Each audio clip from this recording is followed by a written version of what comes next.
Сайн байцгаана уу? Миний бичлэгийг үзэх өдрийн мэндийг хүргэе. За би өнөөдрийнхөө бичлэгээр хүмүүс ер нь ямар зүйлийг сурчих юм бол ер нь сэтгэл санаа амар амгалан, тайван, сайхан болдог вэ гэдэг талаар ярих гэж утсан. За миний бодлоор болон миний уншиж судалсан, сурч мэдсэн зүйлээсээ хуваалцахад ерөнхийдөө нэг 3 зүйл хүнийг хамгийн их зовоод юм болов уу? Үүнээсээ ангижирч чадах юм бол хүн сэтгэл санааны амар амгалан байдлыг мэдрэх боломжтой байл юм болов уу гэж би ойлгосон. За эхнийх нь бол бодит байдлыг яг байгаа чигээр нь хүлээн зөвшөөрөх гэдэг зүйл байгаа. За ихэнхдээ хүмүүс бол энийг чадахгүй, сэтгэл санаа нь өмж сайхан зүйл тохиолдоход тэрэнд баясаж, баярлаж сэтгэлээ огшоодог. За муухай зүйл, таагүй зүйл тохиолдоход тэрэнд гуниж, гутарж, уйлж унжиж сэтгэлээ зовоодог юм байна л да. Тэгэхээр ер нь бүх зүйлийг энэ зүйл бол төр зүрих.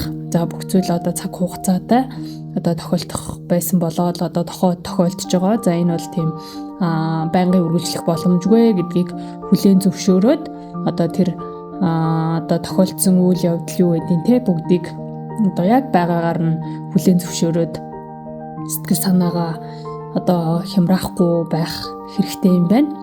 За дараагийн нэг зүйл нь болохоор хүн аливаа нэг зүйлээс аливаа нэг хүнээс ямар нэгэн зүйлийг үргэлж хүлээж идэм байна л да. Тэгээд энэ хүлээлт гэдэг зүйл нь ерөөсөө хүнийг айгүйх зовоодог, шаналгадаг зүйл байд юм байна. Тэгэхээр хүн ерөөсөө хүлээлт үүсэхгүй байх хэрэгтэй юм байна өөртөө.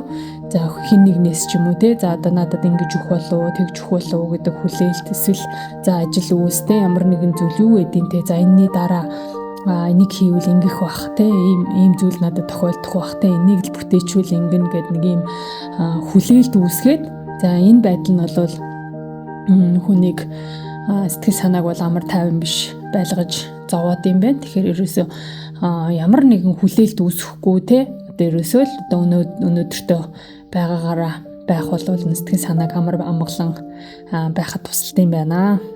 За хамгийн сүүлийн зүйл бол маш олон хүнд тохиолддог асуудал болов гэж бодож байна. За уучлал гэдэг зүйл байдаг. За хүмүүс бол амьдралдаа тохиолдсон ямар нэгэн үйл явдал тэрнийхээ холбогдогч хэн нэгэн тэдрийг бол уучлж чадаагүй, сэтгэлдээ үргэлж бодож явснаасаа сэтгэлээ чөлөөлөөгүйгээсээ болж өөрийгөө зовоод юм байна. Тэгэхээр ерөөсөө сэтгэлд чинь чамд таагүй зүйл хийсэн ч юм уу эсвэл өөрөө ч байж болно өөрөө алдаа гаргасан ч юм уу ийм зүйл хэрвээ амьдралд чинь байгаад энэ чамайг зовоогоод шаналгаад сэтгэл санааг чинь тавгүй байлгаад байвал ерөөсөө уучлах хэрэгтэй юм байна. За өөрөө дотроо уучлдаг За очиод уучлалт гуйдгүй маа гэхэд дотроо би энэ үний тэр алдаа дутагдaltaй эсвэл өөрийнхөө алдаа дутагдал бүх юмаа уучлж байна хүлээн зөвшөөрж байна ахиж гомдож ингэхгүй гэдэг